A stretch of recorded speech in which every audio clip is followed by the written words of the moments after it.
और इस बीच एक बड़ी खबर आपको बता दें, यूक्रेन पर रूस की सेना के हमले के करीब 4 महीने होने जा रहे हैं, लेकिन तमाम प्रयासों के बाद भी युद्ध रुकने का नाम नहीं ले रहा है। इन सब के बीच युद्ध खत्म होने के आसार बन रहे हैं। जी हां, ऐसा दावा किया जा रहा है कि रूस और यूक्रेन एक बार फिर से बातचीत की टेबल पर आ सकते हैं। अगस्त महीने के आखिर में दोनों देश युद्ध समाप्त करने पर चर्चा कर सकते हैं।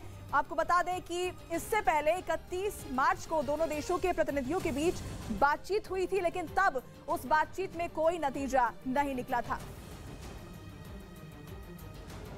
रूस की महाविशाल सेना के सामने यूक्रेन की फौज न सिर्फ डटी है, बल्कि उसे मुंहतोड़ जवाब भी दे रही है, जिससे रूस की चिंता और भी ज्यादा बढ़ चुकी है। ऐसे में माना यह जा रहा है कि रूस की सेना का मनोबल लगातार टूट रहा है, जो रूस के पूर्व अधिकारी के दावों को पुख्ता करता दिखाई दे रहा है। ऐसा नहीं है कि यूक्रेन से युद्ध में रूस को बढ़त नहीं मिली, लेकिन जिस तरह से युद्ध में रूस को सफलता मिलनी थी वैसा होता दिखाई नहीं दे रहा है। पूर्व अधिकारी के दावों की माने तो युद्ध में अगर रूस की हार हुई तो पुतिन का हाल गद्दाफी जैसा होना तय है। इतना ही नहीं, रूस भी लीबिया के रास्ते पर जा सकता है। तस्वीरें आ रही हैं वो पूर्वी यूक्रेन में रूस की मिसाइलों और गोले से बर्बाद होते शहर सेवेरोडोनेत्स्क की है। रूस की बलशाली सेना के सामने ज़ेलेंस्की की छोटी सेना का टिके रहना रूसी सैनिकों के सामने बहुत सारे सवाल खड़े कर रहा है। कई बार ऐसी खबरें भी आई कि रूस की सेना में पुतिन के खिलाफ भी आवाजें हैं, लेकिन पुतिन के रहते इनकी एक नहीं चलने वाली। अगर पुतिन जंग हार जाते हैं तो विद्रोह करने वालों को पुतिन को हटाने के लिए नई ताकत मिल जाएगी और तब पुतिन लड़ नहीं पाएंगे। हालांकि जमीन पर तस्वीर बिल्कुल रूस के खिलाफ भी नहीं दिख रही है। पुतिन को आप स्लो कह सकते हैं, लेकिन यूक्रेन में रूस की हार वाली कोई प्रबल और प्रचंड तस्वीर अब तक नहीं दिखी है। असल में इगोर गिर्किन की पुतिन की मौत की आशंका में सिर्फ पुतिन की मौत वाली थ्योरी नहीं है, बल्कि रूस का वर्तमान और भविष्य सब कुछ है। दुनिया के कई एक्सपर्ट मान रहे हैं कि अगर रूस की हार हुई और पुतिन का हाल गद्दाफी वाला होगा तो फिर रूस लीबिया के रास्ते पर है। रूस के पूर्व अधिकारी के पुतिन की मौत वाली प्लानिंग की थ्योरी का रेशा रेशा समझे उसके पहले मुअम्मर गद्दाफी को जान लीजिए। कर्नल मुअम्मर गद्दाफी लीबिया का तानाशाह था। 2011 में गद्दाफी की मौत हो गई। नेटो ने गद्दाफी को पकड़ लिया था। गद्दाफी की मौत के बारे में कहा जाता है कि गोली लगने से हुई, लेकिन वो गोली किसकी थी? नेटो के सैनिक की या लीबिया में गद्दाफी के खिलाफ उभरे किसी विद्रोही की? किसी को अब तक नहीं पता। लीबिया में ऐलान कर दिया गया कि कर्नल मुअम्मर गद्दाफी की मौत हो चुकी है। लोग इस समय का इंतजार कर रहे थे, गद्दाफी मारे गए हैं। इगोर गिर्किन की चेतावनी को बहुत ध्यान लगाकर समझने की जरूरत है, क्योंकि ये तो हमेशा से खबरों में आती रही है कि पुतिन की जान को खतरा है, लेकिन ये खतरा सबसे ज्यादा यूक्रेन में हार वाली होगी, इसे कोई नहीं समझ रहा था। इगोर गिर्किन के पुतिन मर्डर वाली डाउट को ठीक से समझने की जरूरत है। पहली थ्योरी, पुतिन को रूस के विद्रोही ही मार डालेंगे। दूसरी थ्योरी, पुतिन शिकारियों से घिर गए हैं, मतलब पुतिन के अपने मंत्री और अधिकारी ही उनकी जान ले लेंगे। तीसरी थ्योरी, बीमारी के कारण पुतिन बहुत सॉफ्ट हो गए हैं। चौथी थ्योरी, रूस की फौज यूक्रेन के प्रति अपनी वफादारी खो रही है। पांचवी थ्योरी, पुतिन के अपने ही उन्हें मार डालेंगे। लेकिन ये सब कुछ निर्भर करता है रूस की यूक्रेन जंग में कामयाबी और नाकामयाबी पर, और अभी तो यूक्रेन में बहुत कुछ बाकी दिख रहा है।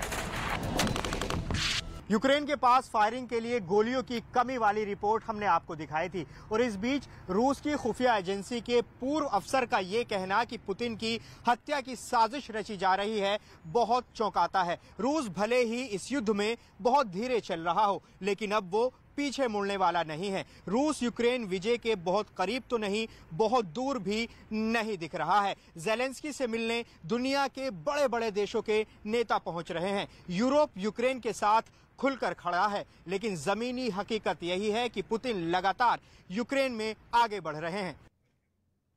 और इस बीच यूक्रेन से एक बड़ी खबर, जहां पर एक बार फिर से रूस की तरफ से मिसाइल हमला किया गया है। क्रीवी रीव पर ये मिसाइल अटैक हुआ है। आपको बता दें कि इस हमले में कई लोगों की मारे जाने की खबर भी सामने आ रही है। तो बड़ी खबर यूक्रेन से इस वक्त आपको बता रहे हैं, जहां पर एक बार फिर रूस ने मिसाइल अटैक किया है। क्रीवी रीव पर रूस की तरफ से ये मिसाइल अटैक किया गया है और इस हमले में आपको बता दें कि कई लोग मारे गए हैं, ऐसी जानकारी निकलकर सामने आ रही है। तो यूक्रेन से युद्ध पुतिन को भारी पड़ता हुआ दिखाई दे रहा है। हत्या की आशंकाओं के बीच पुतिन की सुरक्षा में ज्यादा इजाफा तो कर दिया गया है, लेकिन पुतिन अब अपने ही देश में विद्रोहियों से घिर गए हैं। रूस के पूर्व खुफिया अधिकारी पुतिन को ऐसी चेतावनी क्यों दे रहे हैं? क्या यूक्रेन फ्रंट पर पुतिन की प्लानिंग सटीक नहीं बैठ रही? लंबा खिंचता युद्ध क्या पुतिन के लिए परेशानी बढ़ाता जा रहा है? इस रिपोर्ट के जरिए आपको दिखाते हैं। पुतिन विदेशी जमीन पर भले ही अटैकिंग मोड में हो, घरेलू मोर्चे पर कमजोर दिख रहे हैं। हालांकि ये सच है कि रूस की सेहत को अब तक अमेरिका और यूरोप की पाबंदियां बिगाड़ नहीं पाई है। रूस की करेंसी रूबल में बल्कि पहले से ज्यादा उछाल है। सवाल है फिर पुतिन के खिलाफ क्या रूस में इतना बड़ा विद्रोह सुलग रहा है जिसके हाथ पुतिन के गर्दन पर हैं और यूक्रेन की हार के साथ ही पुतिन का गला दबाने की कोशिश होगी। पुतिन की जिंदगी खतरों से घिरी हुई है। पुतिन की सुरक्षा किस तरह की होती है ये भी जरा समझना होगा, क्योंकि पुतिन सिर्फ अपने मंत्रियों, अपने अधिकारियों, अपने परिजनों के नहीं हैं, पुतिन पूरे रूस के हैं। जान पर मंडराते खतरे के बीच पुतिन किस सिक्योरिटी अरेंजमेंट के साथ रहते हैं, जरा गौर कीजिए। रूस के राष्ट्रपति पुतिन जूडो में ब्लैक बेल्ट हैं। उनकी सुरक्षा में 50,000 सैनिकों की ड्यूटी लगती है। रूस के राष्ट्रपति की सुरक्षा वहां की फेडरल प्रोटेक्टिव सर्विस की जिम्मेदारी है। रूस की एक शक्तिशाली और आधुनिक इंटेलिजेंस हथियारों से लैस सुरक्षा टुकड़ी है। जब पुतिन बाहर निकलते हैं तो इस टुकड़ी के जवान न सिर्फ उनके साथ साथ बल्कि वे ये भी ख्याल रखते हैं कि पुतिन जिस रास्ते से गुजरते हैं उसमें कोई सुरक्षा का खतरा न रहने पाए। पुतिन के खाने की थाली से लेकर उस खाने को भी चेक किया जाता है जिसका पुतिन लंच, डिनर और ब्रेकफास्ट करते हैं। पुतिन की सुरक्षा ठीक पुतिन की तरह कड़क और सख्त है, एकदम चुस्त दुरुस्त। लेकिन इस बीच पुतिन की बीमारी का सवाल है। क्या वाकई पुतिन बीमार रहते हैं और बार बार पब्लिक अपीयरेंस में एकदम फिटफाट? क्या है पुतिन की सेहत का राज? पुतिन 2024 तक रूस के राष्ट्रपति रहने वाले हैं और उसके बाद भी वो रहना चाहें तो उनके खिलाफ रूस में किसी दूसरे नेता की छवि इतनी बड़ी नहीं है। सवाल फिर वही कि तब पुतिन क्या यूक्रेन में फंस चुके हैं और यही जंग वाली जमीन उनके लिए गाल बनती जा रही है और इसकी ताक लगाए बैठे हैं पुतिन के विद्रोही। यूक्रेन के पास हथियार और गोलियों की कमी की खबर के बीच ये सच है कि रूस पूर्वी यूक्रेन को जिस जोश के साथ जीतने निकला था, उसके सामने यूक्रेन की सेना बहुत कम संसाधनों के साथ खड़ी है। कीव में यूरोपीय नेताओं के साथ मुलाकातें और बाइडेन के सपोर्ट से ज़ेलेंस्की इतनी जल्दी मैदान छोड़ने वाले नहीं हैं। इगोर गिर्किन के जंग के बाद क्या होगा वाली ये थ्योरी पुतिन के लिए डायरेक्ट खतरा लगती है। लेकिन हाल के दिनों में जिस तरह से पुतिन पब्लिक के बीच अपीयर हो रहे हैं, उसे देखकर नहीं लगता कि पुतिन किसी बड़ी समस्या से घिरे हों। पुतिन की बॉडी लैंग्वेज उनके पहले की तरह फुल ऑन कॉन्फिडेंट वाली दिख रही है। अमेरिका हो या ब्रिटेन, पुतिन यूक्रेन पर शायद ही किसी की सुने और पुतिन इतने भी बीमार नहीं दिख रहे हैं कि रूस की जनता उनके खिलाफ सड़कों पर उतर आए।